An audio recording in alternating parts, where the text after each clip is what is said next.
Milhões de imagens no estilo Ghibli invadiram a internet. O debate sobre inteligência artificial, arte e apropriação estética explodiu, mas quase ninguém está contando a história completa que iremos expor para vocês. Este é o Visão Libertária, sua fonte de informações descentralizadas e distribuídas. Ajude a propagar as ideias de liberdade. Deixe o seu like e compartilhe com seus amigos. Um artigo seu pode virar vídeo aqui também, sabia? Este artigo foi escrito por Felipe Sereda, revisado por historiador libertário e narrado por Gordinho Caipira. Nos últimos dias, uma onda de imagens geradas por inteligência artificial, replicando o estilo visual do estúdio Ghibli, tomou as redes. A repercussão foi explosiva. Para muitos artistas e críticos, o fenômeno não foi apenas uma brincadeira estética, mas um alerta vermelho. Mais uma demonstração da apropriação indevida de estilos artísticos, da precarização de mão de obra criativa e da invasão de ferramentas automatizadas num campo que até então dependia do gesto humano. O argumento mais citado pelos críticos vem de uma fala de Hayao Miyazaki, feita em 2016 durante uma análise de um experimento de IA que simulava movimentos grotescos. A frase viralizou, abre aspas, "Sinto fortemente que isso é um insulto à própria vida", fecha aspas. Para ele, os criadores daquele experimento não tinham noção do que significa a dor, nem intenção artística verdadeira. O vídeo da entrevista foi resgatado e colocado como símbolo da resistência ao uso de IA na arte. Uma matéria publicada por Ana Carolina Haddad no jornal Brasil de Fato, no dia 4 de abril de 2025, reforçou esse cenário de indignação. Ela relatou não apenas a produção massiva do estilo Ghibli por milhões de usuários da nova geração do ChatGPT, mas também a contradição de ver a estética do estúdio, marcada por valores pacifistas e anti-autoritários, ser utilizada por instituições como a Casa Branca, as Forças Armadas de Israel e a Polícia Militar de São Paulo. A estética foi apropriada por ideologias completamente opostas às defendidas por Miyazaki. Além disso, os impactos ambientais e trabalhistas são sempre abordados por aqueles que se opõem ao progresso das IAs no que diz respeito à geração de imagens, músicas ou outras coisas tidas como humanas. Esse é o novo pano de fundo para a nova onda de acusações contra as ferramentas automatizadas. E nesse contexto surgiu também a narrativa de que o estúdio Ghibli resistiu por décadas à tecnologia digital por amor à arte, por recusa filosófica à automação. É uma história bonita, mas não é nem um pouco verdadeira. O estúdio Ghibli não evitou tecnologia por apego emocional. A decisão foi técnica. Quando o mercado passou a adotar softwares como Toon Boom, os animadores sêniores do estúdio, que carregavam boa parte da produção nas costas, não podiam simplesmente parar tudo e aprender ferramentas novas. Cada vez que você muda o processo de produção para incluir uma nova ferramenta, a curva de aprendizagem é imensa, e estamos falando de animadores com décadas de experiência num processo manual. O cronograma dos filmes não permitia, e forçar essa transição colocaria em risco a consistência visual e a eficiência de entrega. Por isso o estúdio esperou até que houvesse uma solução técnica compatível com seu fluxo de trabalho, e encontrou isso no Toons, um software que foi adaptado especialmente para eles. Essa parceria originou o Toons Ghibli Edition, que mais tarde se tornaria o OpenToonz, uma ferramenta poderosa, open source e disponível gratuitamente para qualquer artista. O Ghibli não romantizou a técnica, apenas entendeu que a tecnologia precisa servir ao artista e não o contrário. Essa história já desmonta parte do argumento emocional que circula nos debates sobre IA. Mas vamos mais fundo, porque o verdadeiro ponto aqui não é o Ghibli, e sim a própria noção de arte, direitos autorais e propriedade intelectual, que costumam ser conceitos mal compreendidos, especialmente em um mundo que ainda vive sob o jugo de propriedade intelectual, essa aberração jurídica que distorce o que é criação, cultura e consumo. Antes de mais nada, é fundamental entender a arte como o que ela é de fato, uma técnica, um domínio de linguagem e forma. Muita gente pode dizer que a arte é expressão, a arte é isso, é aquilo, mas o fato é que quando falamos de arte, estamos falando de algo que é feito para que outras pessoas consumam. Pode ser uma ideia, um conceito, um sentimento, uma ideologia. A arte é a técnica que você desenvolve ou aprende para transmitir ao receptador a mensagem que você quer, seja por meio de imagens, de sons, de música ou dança, ou até mesmo teatro. A arte é intrinsecamente subjetiva, e quando falamos que a arte é subjetiva, estamos dizendo que a expressão artística tem uma margem de interpretação. Sim, mas isso não quer dizer que qualquer coisa seja arte. Uma imagem gerada por IA, por si só, não é arte no sentido técnico.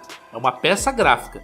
O software não tem intenção, não tem contexto próprio, não tem visão de mundo, nem experiências que poderiam dar nuances para o material que um artista humano pode ter. O que ele produz são, na verdade, estatísticas que simulam a intencionalidade humana com base em dados. Ele simula, mas não cria. Mas isso também não quer dizer que o resultado não possa gerar valor para alguém. E é aí que entra um ponto libertário essencial. Por ser intrinsecamente feita para os outros, a criação artística também é um tipo de consumo. E o consumo é subjetivo.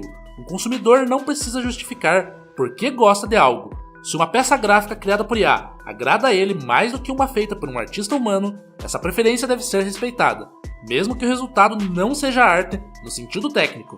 A praxeologia, ciência da ação humana segundo a Escola Austríaca de Economia, parte desse princípio. As escolhas são individuais e têm valor dentro do contexto em que são feitas. E falando em mercado, precisamos falar de propriedade intelectual, ou melhor, da sua inexistência. A ideia de propriedade sobre algo intangível, como um estilo artístico, é uma ficção jurídica que só existe graças ao aparato coercitivo do Estado. No mundo real, ideias não podem ser escassas. Elas são, por definição, infinitamente replicáveis. Se você tem uma ideia e eu a copio, você ainda a possui. Ninguém foi roubado, pois nesse caso, eu apenas a repliquei sem causar danos a quem teve essa ideia primeiro. É por isso que, mesmo sob a lógica vigente do copyright, estilos e traços não são protegidos por lei. Não existe propriedade intelectual sobre uma estética. Um artista pode se inspirar no traço de outro, pode estudar sua técnica, pode até a imitar. E isso não é novo. A cultura doujin no Japão, por exemplo, se baseia justamente na criação não oficial a partir de obras conhecidas. Mangakas e ilustradores amadores constroem carreiras inteiras fazendo quadrinhos paralelos de Pokémon, Naruto, Super Sentai ou qualquer outra franquia sem que isso seja visto como roubo. Aliás, muitos nomes grandes saíram desse círculo doujin. Toyotaro, que hoje desenha Dragon Ball Super, começou fazendo doujins de Dragon Ball Z. Christian Whitehead, criador da Retro Engine, também começou na cena independente. Ele reconstruiu as mecânicas clássicas do Sonic em uma nova engine que impressionou tanto que foi contratado pela própria SEGA para portar jogos antigos para sua tecnologia e mais tarde desenvolveu o Sonic Mania. Outro exemplo é o da artista japonesa Shiori Teshirogi, que fazia doujins de Harry Potter e passou posteriormente a trabalhar com Cavaleiros do Zodíaco, sendo responsável por criar Cavaleiros do Zodíaco The Lost Canvas. Esses casos mostram que o livre trânsito de ideias e estilos, longe de destruir o mercado ou a autenticidade, cria pontes, forma talentos e alimenta a cultura. Enquanto isso, o que está acontecendo no mercado é ainda mais interessante. A explosão de peças visuais geradas por IA está criando uma nova escassez, a de artistas humanos. Quanto mais o mercado se enche de conteúdo automatizado, mais cresce o valor da arte feita por gente. Alfaiates e cuteleiros sobreviveram à industrialização porque sua produção tem um componente subjetivo, afetivo e expressivo. Um cuteleiro imprime sua história na lâmina. Um alfaiate entende o corpo que veste. Pessoalmente, gosto de lembrar do meu avô quando penso nisso. Ele era representante comercial da Singer, a marca de máquinas de costura. Andava sempre de terno, no dia a dia, usava roupas feitas pela indústria têxtil, bem cortadas, práticas. Mas havia um terno especial, um só. Não ficava em casa, ficava guardado no alfaiate que o produziu. Era usado apenas em ocasiões importantes. Quando ele precisava, ia até lá, experimentava, fazia ajustes, o alfaiate conhecia cada curva do corpo dele. A roupa era dele de verdade, carregava uma história. Esse terno nunca foi substituído, e esse tipo de relação com o feito à mão não vai sumir com IA nenhuma. Muito pelo contrário, o que vemos agora é o início de uma valorização ainda mais forte do que é autêntico, do que é feito com presença humana. Não por nostalgia, mas por escassez real. No fim das contas, o que estamos vendo não é a morte da arte, mas o renascimento da autoria como marca de valor. As IAs vão continuar gerando imagens, e tudo bem, aumentando nossa produtividade cada vez mais. Mas os artistas precisam entender que não se compete com uma inteligência artificial. O seu diferencial é justamente a relação que você cria com seus clientes. Por fim, vou deixar aqui registrado um manifesto que eu mesmo, autor desse artigo, escrevi. Manifesto do Criador Livre, por quem já entendeu que a arte não é propriedade. Arte é consumo, mas antes de ser algo consumível, é expressão. É sentimento em forma, é urgência em voz, cor, gesto ou silêncio. E por isso não pode ser trancada num cofre, não pode ser engaiolada em registro pago, não pode ser monopolizada por quem tem mais advogados. A propriedade intelectual não é um direito, é um serviço vendido pelo Estado aos que podem pagar. É um grilhão dourado, uma cerca invisível que separa o criador do controle da própria criação. Ela não protege o artista independente, protege a oligarquia criativa, os estúdios, os conglomerados, os detentores de capital e influência. Enquanto vendem a promessa de proteger sua arte, eles garantem apenas que você não tem acesso a ela, sem antes passar pelo caixa de um cartório. Quando tentamos resistir, nos chamam de ingênuos, mas a ingenuidade é deles, que ainda acreditam que a arte vive num cartório. Acreditamos na cultura livre, Creative Commons, código aberto, remix, colaboração, ideias que se espalham como fogo em palha seca. Nossa arte é semente, não patente, é ponte, não muro, é grito, não propriedade. Mas fique claro, liberdade não é gratuidade.